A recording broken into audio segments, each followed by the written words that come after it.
Welcome to the SAMA Podcast, where we talk to the most experienced people in B2B to find answers to one simple question.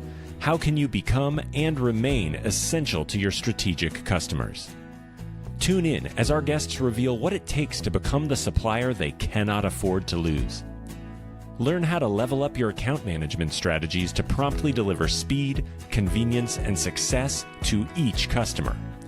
Let's jump into the discussion right now.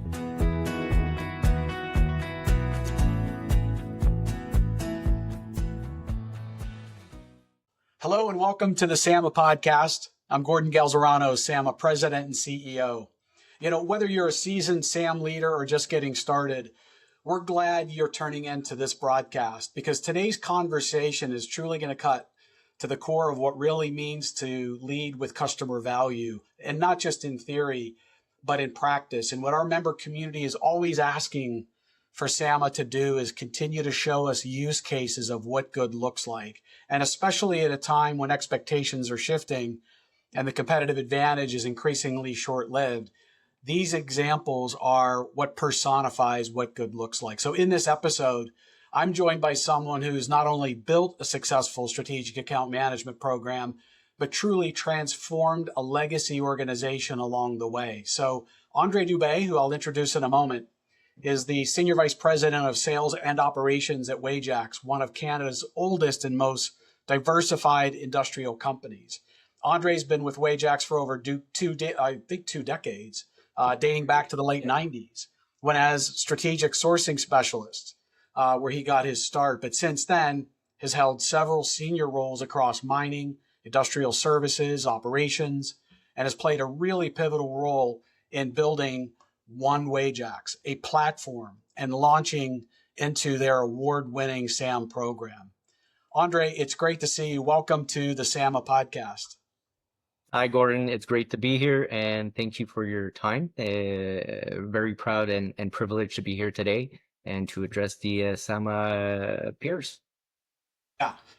Well, it is great to have you, André. And I know when we were talking a few weeks back, look, under your leadership, not only have you developed what good looks like, but I think you've also been recognized by our community, the SAMA community, as an Excellence Award winner in 2020 for Outstanding Young Program of the Year. And now that you're on that maturation curve and you continue to set the bar high for SAM excellence, I think we're going to see some additional recognition in support of that, whether that's around customer co-creation and strategic talent development to truly measuring growth and profitability. So in this conversation, team, we're going to explore how Wajax built their program, the lessons learned along the way, not just what was good, but also the challenges as the organization truly disrupted itself and what those learnings were and why bold leadership is sometimes required to break through from legacy thinking. So let's get right into it, André. First question I wanted to ask you, we've talked about Wajax and the history and the legacy as being one of Canada's oldest companies. But what you've led in 2016 when you started this journey was launching a strategic account management program. The question is, what was the business imperative that was truly behind the transformation? And as importantly, what were the cultural challenges that you faced early on? Well, at the time you talked about Wajax being, one of the oldest organizations. We're actually 9 years older than our own constitution. So at the time we were, let's say, over 150 years old as an organization. And, like many legacy companies, Gordon, sometimes your structure becomes somewhat of a liability if it doesn't change or evolve. Now, the One Wajax initiative, had many reasons to it. Like it was an overarching, call it, program. It had financial, structural, operational reasons to drive it. At the time we were, segmented. We had 3 different divisions. They were operating in silos. They all represented great products and services, and they had great people, but we had inconsistent messaging, inconsistent go-to-market value proposition, a very fragmented customer experience. And I'd say the uniqueness of our product and service portfolio, Gordon, in a siloed environment made us very complicated to deal with. And, I'd say one of the things that kind of struck us was, and an example I gave you was, we're, executives from Wajax sitting in front of a customer who's got their executive, and on the other side of the table, the one person in front of me takes a stack of little business cards and, just laid the cards on the table, spreads them, and I can see a bunch of different logos, and I recognize some of the Wajax logos. And one of the things that customers said is, this is what it means to deal with Wajax. You're a complicated business to deal with. All these people don't even know each other. And it makes you reflect that, if you want to launch a strategic account program, you cannot be a difficult partner to deal with. So some of the imperatives when, going back to your question, were number one, we need to simplify ourselves. So we needed to simplify Wajax for our customers and our manufacturing partners as well. Because, when you're talking strategic account management, a lot of people, tend to forget there's, manufacturing partners that are part of the sales process. And in our cases, they're part of, our success. So you got to consider those two in the equation. Number two, the market was evolving fast. Our customers were becoming much more sophisticated. Disruptors were entering our business. Technology was kind of reshaping how we operate. So we had to adapt ourselves to, the new normal, the new reality. And I'd say three, in our business, we were often seen as a commodity, a simple distribution channel of commoditized products. Even if we brag ourselves, representing world-class products and services, we were still being commoditized by our customers. So, all of this, created kind of a sense of urgency that we needed to transform ourselves, structurally, culturally, and we had to break these silos and create that culture of collaboration and co-creation. And, think about it, Gordon, what a great moment in Wajax a history to launch a strategic account program. The organization is going through becoming that one Wajax platform, and you're going to be tying it with you're going to tie your strategic account program to that journey. So it was, the timing was perfect for it. I would say one thing that I have learned is you've got to allow yourself to be disrupted by yourself. And we took a very conscious decision to disrupt the organization, to allow ourselves to become a stronger, more agile and scalable organization in the future. Well, I do know, Andre, in our earlier conversation too, you talked about and credited strong C-level buy-in and sponsorship, especially the CEO, as a critical factor, success factor. And when you think back on that, what did the executive buy-in look like in practice? And how did it then influence and shape the program's credibility across the organization? Because you did talk about disruption. And when that starts at the top, that oftentimes is a big hurdle. Please. Executive sponsorship, Gordon, is not just a box you want to check. It is critical. I would say it's foundational. And for us, I was fortunate that our CEO didn't just approve the concept, the idea, the initiative. He actually became a corporate sponsor. So, to ensure that our CEO and executive committee understood the importance of this initiative, just slightly prior to the true launch of this program, we had them exposed to our customers and our vendor partners. We knew the story from their perspective, but we wanted our CEO and the executive committee people to also hear what our customer partners and our vendor partners were saying about Wajax. And that, that visibility gave our journey purpose. It gave it credibility, and it also, created a sense of urgency from the top. So when you've got this level of sponsorship coming from, the top to the entire organization, then that strategic account program, Gordon, doesn't become just a side project. It becomes part of the key priorities of the organization. When people see the CEO part of strategic reviews, supporting account plans, it completely changes the energy in the room. So it helps accelerate, the buy-in at all levels of the organization, which is one thing. And you absolutely need that buy-in when you're trying to shift people's mindset, because to sell parts, the traditional distribution way is one thing. To think from a strategic account perspective is completely different. And that support from the top down help, I'd say, not just support the program, but probably precipitate some of the things that we had to do, which is create that cross collaboration between what used to be silos. Set that stage, that foundation for co-creation, and not just from a tactical position, but from an ecosystem position, so that it becomes like kind of ingrained in people's mindset that the moment they think about strategic account, they clearly understand that there will be a collaboration piece of this. No question. No question. And when it comes from the top, Gordon, kind of drill that drives into accountability. Yeah, no doubt. That's an important insight.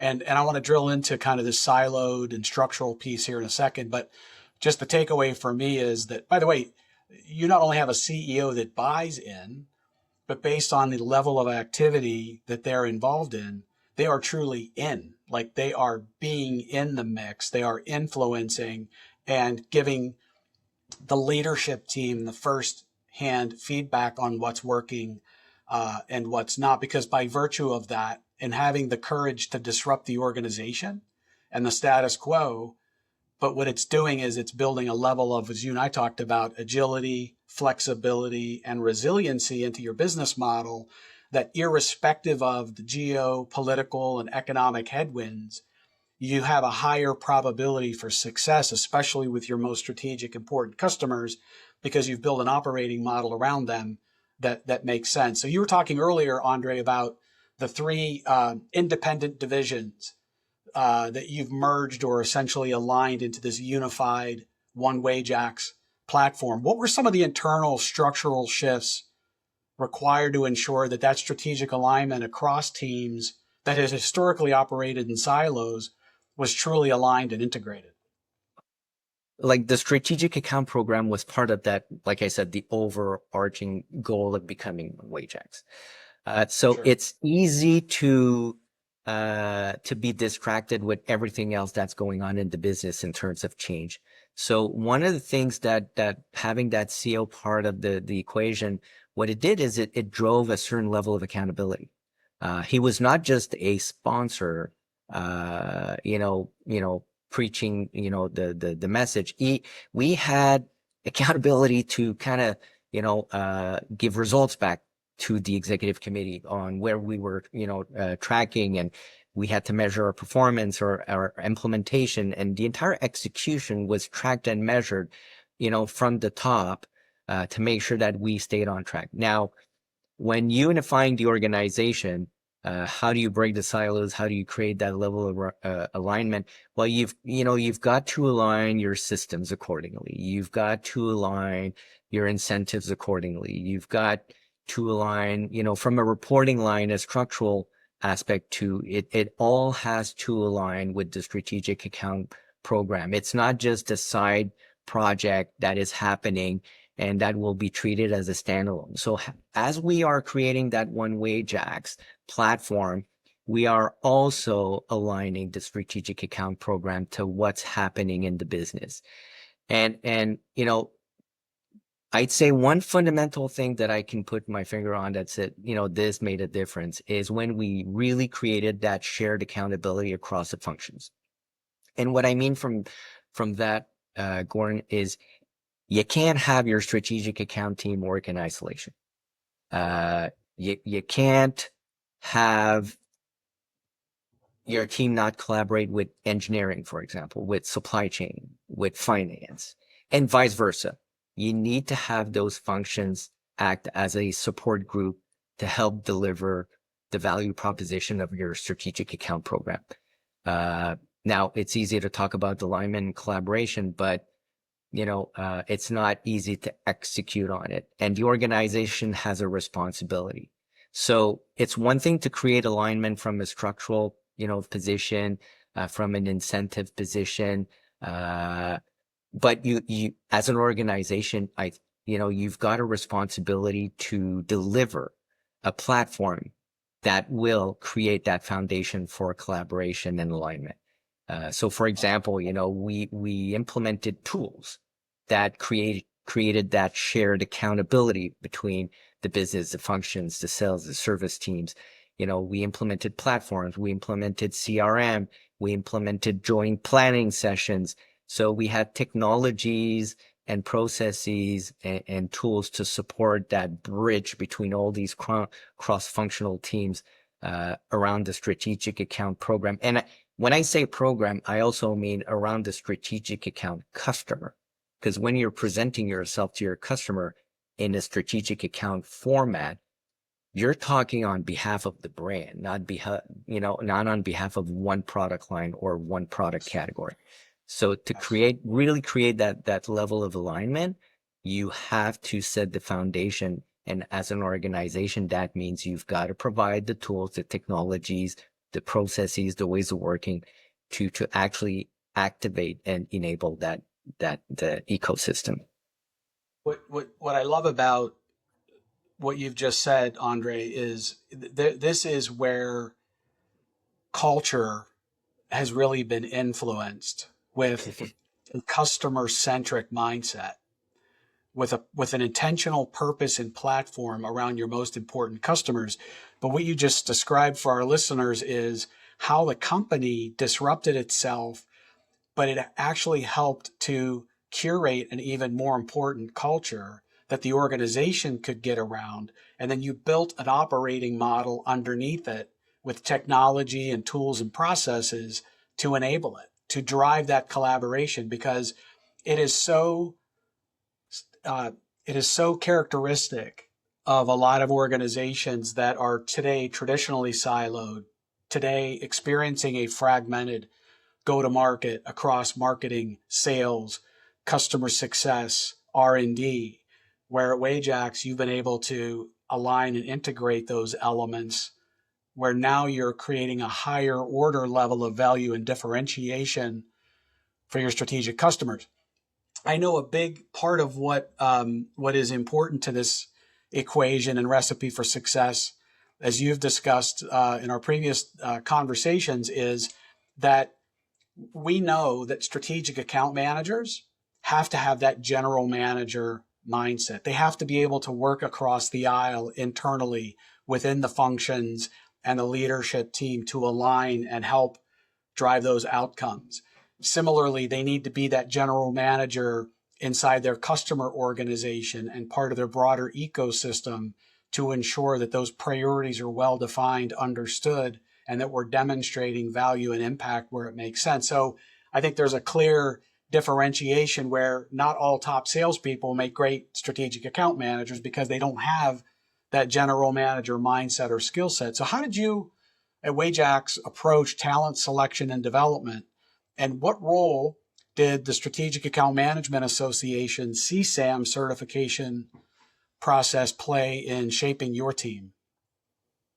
Gordon, that is such a great question, because we just talked about, an organization's responsibility of providing the tools, the platforms, the systems, the processes, to enable and activate that strategic account mindset. But it all starts with the people. You can have the best plans, the best tools, the best technology. If you don't have the right people in the right seats, you can't execute. And this was an eye-opener for us. The typical thing that would happen in a distribution company is you take your best sales rep and you make them your next branch manager, and not necessarily a great thing. Not all great sales reps are, designed to be great leaders, and that's okay. So, we noticed early on because we took that path at one point, identifying our top salespeople and going like, they're the next breed of strategic account managers, and yeah, trial and error. You learn by experience, not necessarily the right route. So we've learned that, not all high performing salespeople are strategic account management potential. Completely very different discipline. In strategic account, what we noticed is you need to have a long-term mindset. You need to be able to orchestrate and play in a very complex team situation. You have to be comfortable with cross collaboration. You need a true and sincere customer-centric mindset.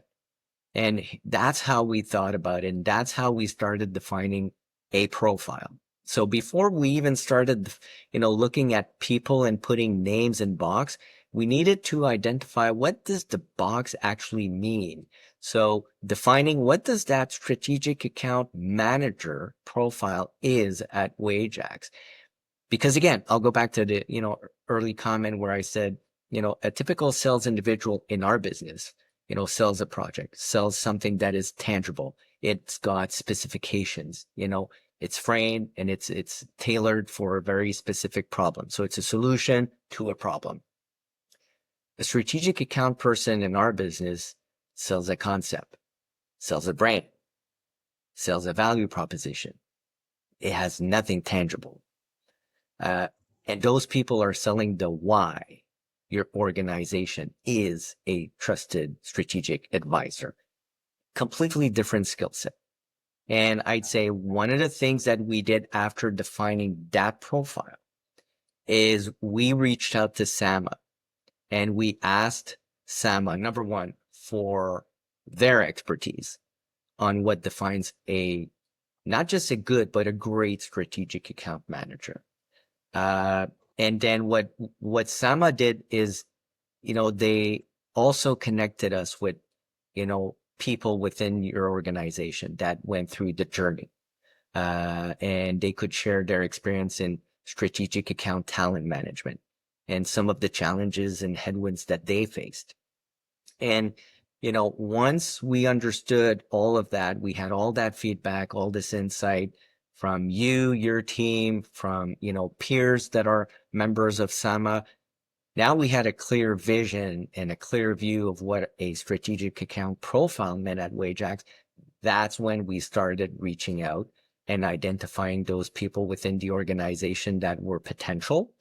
And not all people were potential, so we had to go external in some cases.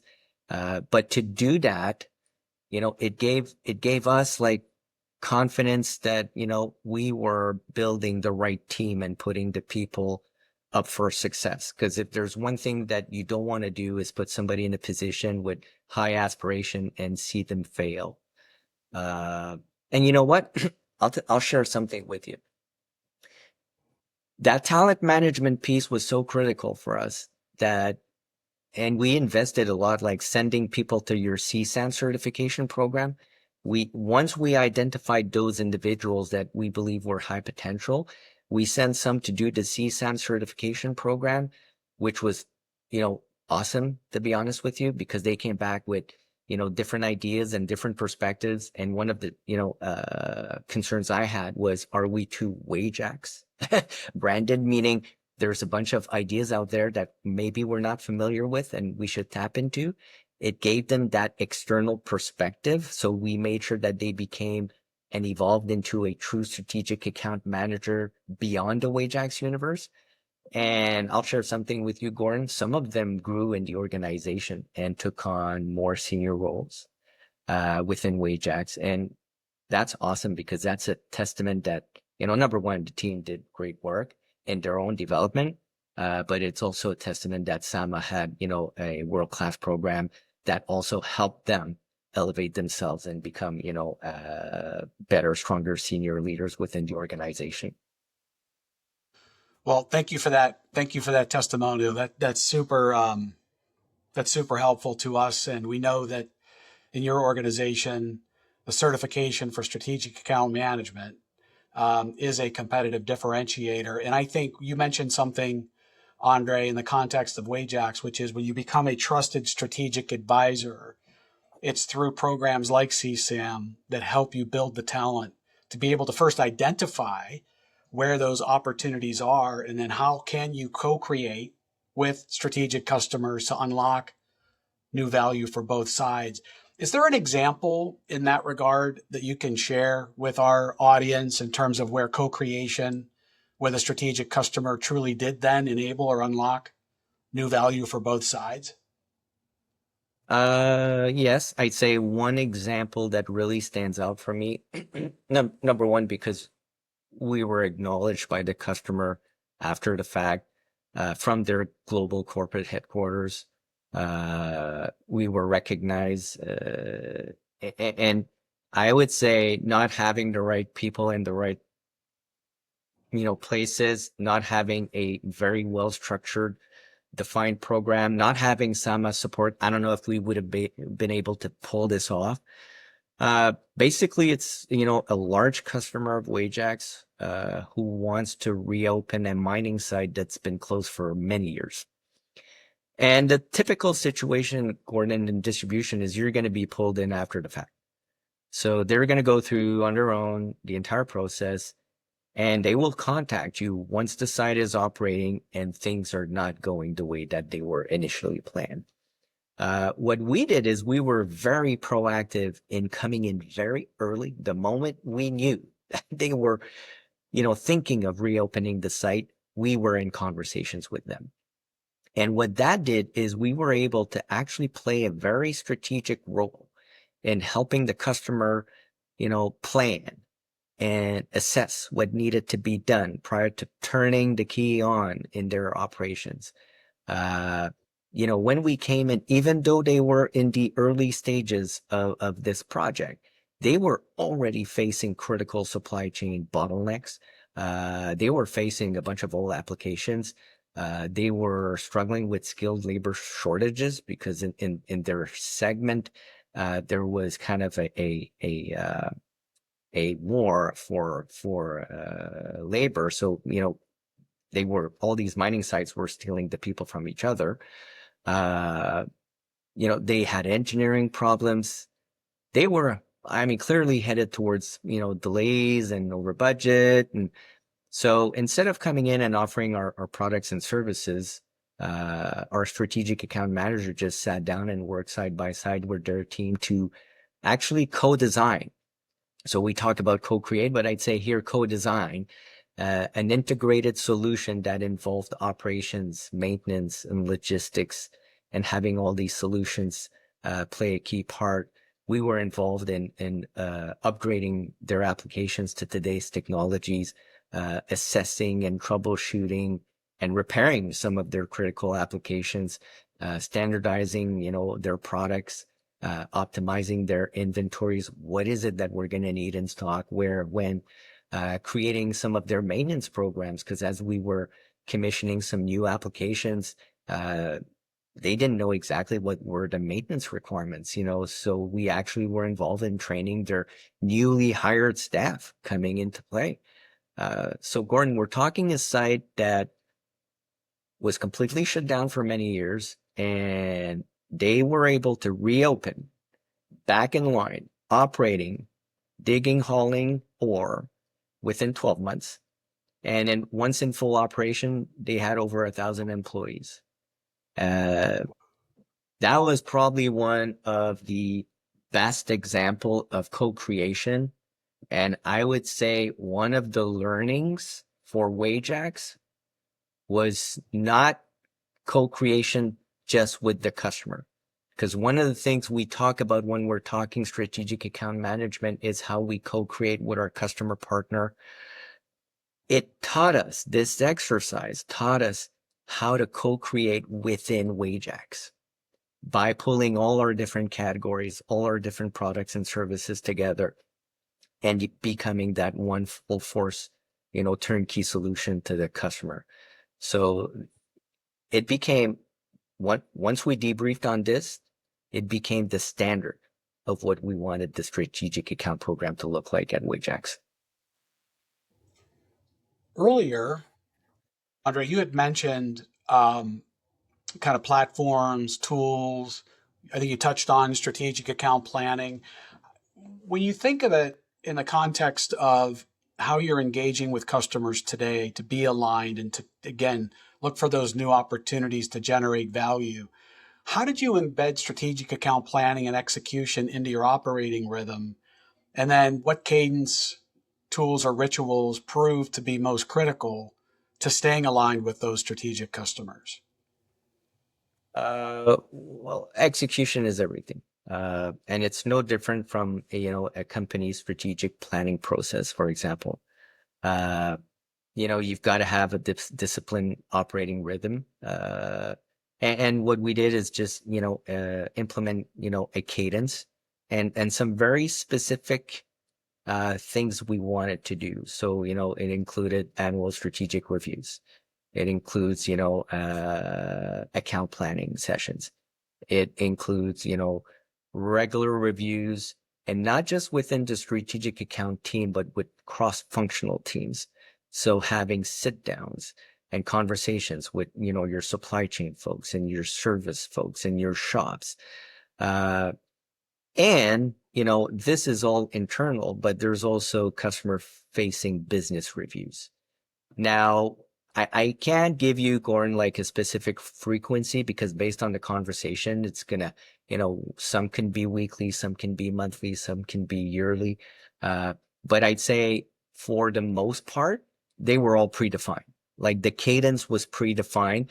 The only thing that could disrupt a cadence would be, exceptional circumstances. So if you're, in an emergency situation, customers in the jam and actually needs you to kind of, step up. That's what, kind of disrupted the cadence. I'll give you an example. 2020, the pandemic. That's what disrupted the cadence because we had to learn on how to do all these things virtually now. So, we implemented all these processes internally to make sure that we had a very structured and disciplined process to make sure that, people were talking, people were collaborating, and that we were on top of our initiatives in terms of execution. I recall in a conversation we had recently too, as we were talking about what are all organizations trying to achieve.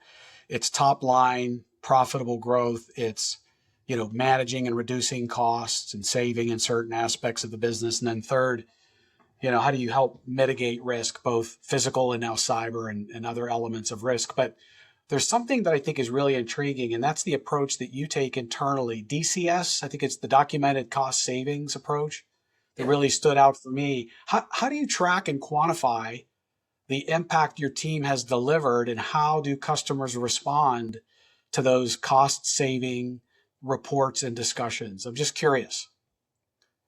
Well, you remember earlier in the conversation, we talked about the danger of commoditizing your business or letting your customer or competitive landscape commoditize your business. So our documented cost saving program was to avoid that. Number one. Number two was to create true value. And number three was to demonstrate and quantify the value. So how do you prove the value beyond the purchase order? Well, we've developed our own application internally, which quantifies initiatives that we're driving and they're measurable to create savings for our customers. So it can go from, tactical stuff, like reducing downtime, improving, reliability on applications, substitution of products to better performing products, improving logistics. But, sometimes you'll have the a little bit kind of advanced technology stuff, energy savings, that, you'll implement at the customer. Now, one of the things we do is we share those with the customers and, we get the feedback, and the feedback is, pretty phenomenal. Number one, it gives them visibility on what we're doing and why we're doing it. It gives them visibility on, what's the true value of Wajax, beyond, just being, a distribution company. And, it also served as a platform, to give us, to get us to have awards. For example, we were recognized by certain customers, by being the supplier of the year, or the most valued strategic partner. And getting these awards, it's not just one thing, for the ego, but it's more important for the team. It's like it creates that momentum. It creates that positive morale, that team confidence that we're actually delivering on our value proposition. And for me, that documented cost saving platform is a true testament. If you really want to gauge, if you're cross collaboration, your co-creation, and all these things we talk about, if you really want to get a sense if they translate into value to your customers, well, it's when you're being recognized that when you're being recognized by your own customers, this is where you've got a true testament that you are effective in pulling all your resources together to develop these strategic solutions for your customers. So for us, this is, it's fundamental. And it is a key part of our strategic account program. Is it fair to say that DCS is probably your most indicative, let's say, ways to measure impact, or are there others? Because I know that your reporting tools and KPIs have evolved since the beginning.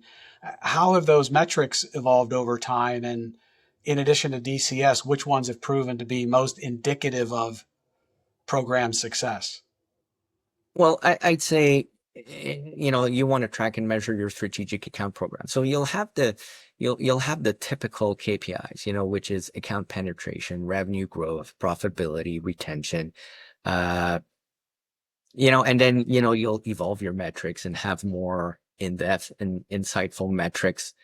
But I would agree with you that, Gordon, that documented cost saving one is the one that actually testifies to the true value of what you're delivering to your customers. So when you're trying to gauge if you've got a, true differentiation between, in your organization between yourself and your competitors, that's one tool that will tell you if you're a commodity or if you're a true differentiator, disruptor. And I would tie this to allow me one tactical, operational metric. There's one that is the retention one. A lot of people will think about the financial ones, revenue, profitability, wallet share. These are all fine to look at, and you want to pay attention to your financial and operational metrics. But for me, retention is one that is close to my heart that I tie with my documented cost saving program. When you have close to 100% of retention in your strategic accounts, that for me is a true statement of your program's value and your ability to create that value and translate it into action. Because to have a go-to-market value proposition is one thing. To actually turn it into actionable items that delivers quantifiable savings to your customer, it is when you have true success of your growth, and that's where you can actually say you've got relevance and resilience. Sure. So, André, as we kind of come full circle on this, you won the SAMA Excellence Award for Outstanding Young Program, and I think in a very short period of time, through the sponsorship, through the organizational alignment, you've accelerated this curve to being more of a mature program now.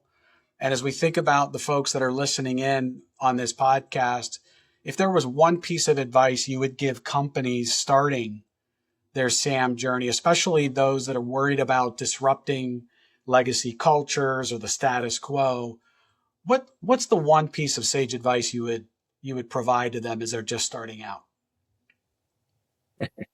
That's a great question, because there's tons of advices you can get. If you only allow me one, I would say, don't wait for the perfect moment. The moment you come to the conclusion this is the right thing for the organization, just create it. You won't have perfect alignment on day one, and you probably won't have it on day 100. That's okay. What matters is that you believe and you're committed and you're resilient in pushing that top down through the organization. And for that, you got to be willing to challenge the status quo. You got to place yourself and your teams outside their comfort zone. Bottom line, you got to allow yourself to be disrupted. And you want to do that before a competitor or disrupts you. But I would say don't wait for the perfect moment. And, I would tie to that, Gordon, something like, you don't have to be the smartest in the room. And what I mean by that, not having all the answers is okay. And you don't have to do it alone. We've leaned on Sama to be able to do this. We've relied on your expertise and your insights. We've tapped into, the CSAM certification program. We've tapped to, the people we've met at your annual conference. We were connected to some, strategic account, people that, companies that do some very high world-class strategic account programs. All of this is available to you. So you will be accompanied through your journey. But you got to start, if there's one advice I have to give and you only allow me one, I say just start. The moment you believe, okay, this is the right time, doesn't have to be the perfect time. But the moment you say we're committed, you got to go. You got to go and push it through. I remember when I was first introduced to you, Andre, along with one of your colleagues, and we were talking with Mike Johnson on our team about the journey that you've been on. And it reminded me so much in parallel the journey that I went on through Cisco Systems as an organization that was experiencing a lot of the headwinds and challenges internally. And as importantly, that metaphor for how your customers spread the business cards across the table and said, this is what it's like to do business with Wajax. Different people, not necessarily left hand, right hand, shaking, silos, and doing business around the world felt very fragmented and different, right? And we went on that same journey back in early 2002. And I think what you're speaking to is the truth of the power of this community that extends to member organizations like yourself that have learned from others and are now willing to pay it forward to other organizations that are just starting out or might have plateaued in certain aspects of their program and need to evolve in certain areas. And what are the practices and the applications of what good looks like to help me get to what's next, along with our partners and others that train and develop SAMs and other personas in support of that integrated, aligned go-to-market that you were also talking about. So as you said, Sam has been a big part of that influence. And I can say from the top, I appreciate that. And having those lived experiences myself through my previous work, it speaks truth to the power of the community. So as you think about the community, the tools, the learning opportunities that shaped your organization and your program to the level of maturity that it's at today, how has that also shaped you as a leader? What have the influences looked like for you? And how has SAMA more holistically really helped influence that? Well, two parts of your question. I'll answer the one that is more personal to me. As a leader, number one, it really pushed me outside my comfort zone, to be honest with you. And I had much more question marks for a long time than answers. But, again, leveraging Sama's expertise, Sama's network, community, the conferences, the sessions, the certification programs, it really helped answer a lot of these questions. And sometimes, you don't kind of need an answer. You need just guidance. And it really helped me shape me into a stronger, more strategic, I'd say leader, very customer centric, but understanding that customer centricity is not just about delivering a PL. It's about, and the customer experience is a complete universe of many different things that need to happen well, and they need to connect together to actually, represent a high in, world-class customer experience. So for me, it was a great experience. It was a great support, and it helped me grow. I'll give you an example. I went from that strategic account platform to, becoming vice president and, getting other leadership positions within the organization. So it helped me grow as an executive. It played a part in that for sure. And even today in my role, I'm still kind of the sponsor overviewing the strategic account program. So I didn't let go of of the program. For Wajax, I say that we probably could have done something. I think it would have taken a lot more time. It would have been a lot more complicated. We would have had a lot more failures without Sama's support. One of the things that really helped us is Sama took us beyond the Wajax universe. Because one of the beauty in your community is there's a bunch of different companies in there, and they're coming from all sorts of different industries. And, it forces you to think beyond just your industry and how you do business and how you operate and how you go to market. And that really pushed us to think beyond just our industrial distribution ecosystem. Those are pretty, I'd say, fundamental in our journey. Our journey right now is still going. The last 5 years, Gordon, were eye openers, and meaning that, pandemic, supply chain disruption, rising interest rates, like inflation, labor shortages, geopolitical tensions, name it. And we're now at a stage where we are, I wouldn't say rethinking, but we're evolving our SAMA program to be much more agile, flexible, and scalable, and I'd say resilient to adapt faster to these changes. And Sama will continue. We're still a member. Will continue to play a role in our journey. But we're always thinking about disruptors from a competitive landscape perspective, or even customers, manufacturing partners changing.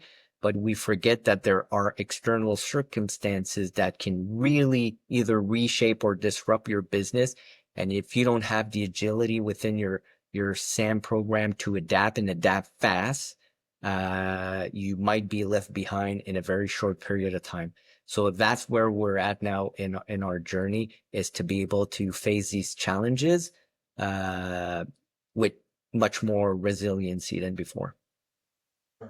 Well, I think that speaks truth. Those insights, I think, are invaluable. And to our audience, I think it really personifies how, as you suggested, irrespective of the market conditions, that you're building resiliency and the ability to move faster. Because when I talk to other CEOs, the number one thing they say is we're not moving fast enough. And a lot of it is symptomatic of silos and some of the disconnects that are happening internally, not to mention the integrated planning that goes on with customers and partners that you've cracked the code on as well.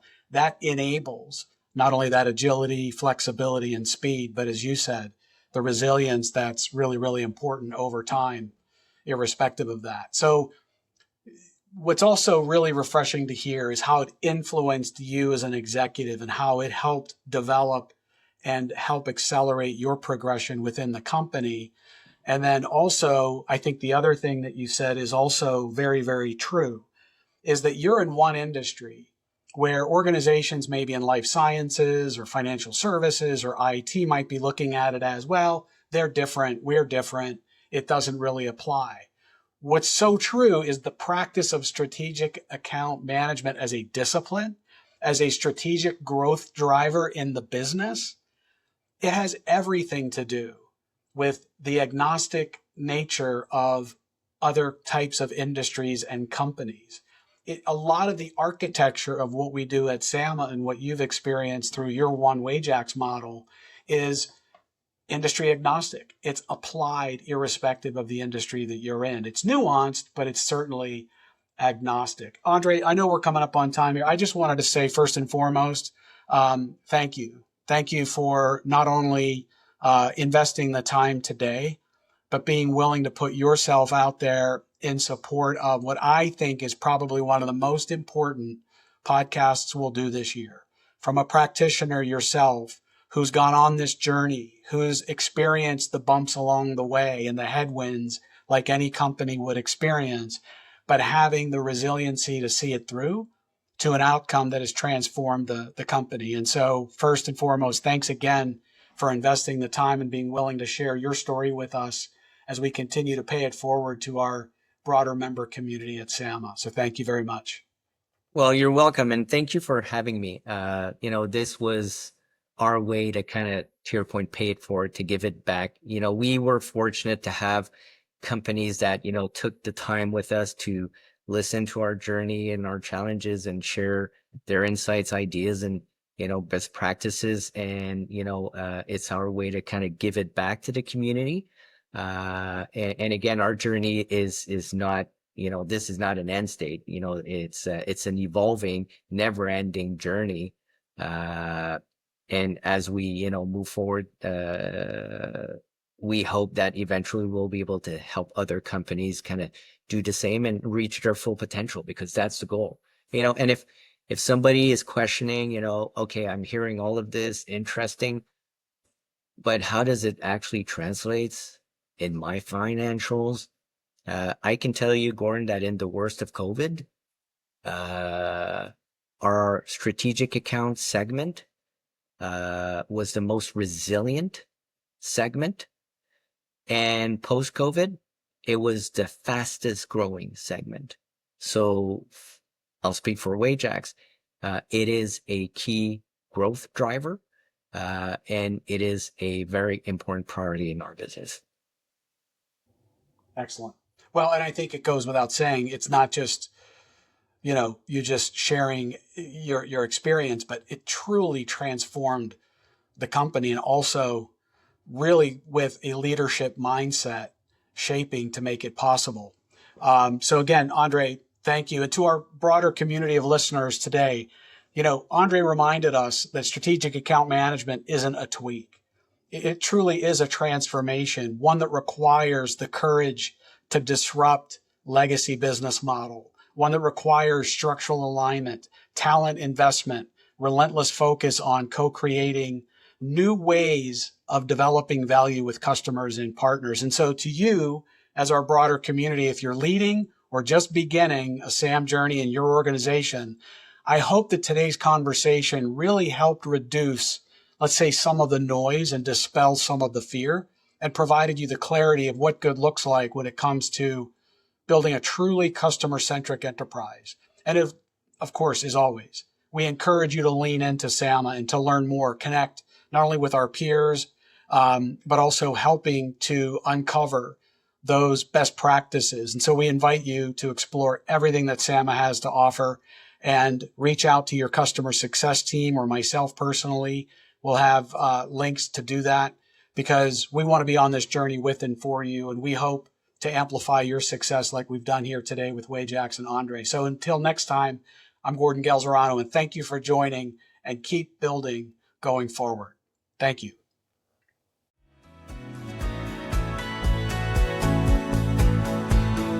Thank you for listening to this episode. We hope today's wisdom will lead you down the path of experiencing success in your profession. Remember, the key to successful strategic account management is discovering where your customer wants to go and helping them get there. Subscribe to our podcasts at strategicaccounts.org. We hope you will leave a positive rating and share this podcast with your friends and colleagues. If there's something we can do to improve our podcasts, please let us know. That's all for today. See you on the next one.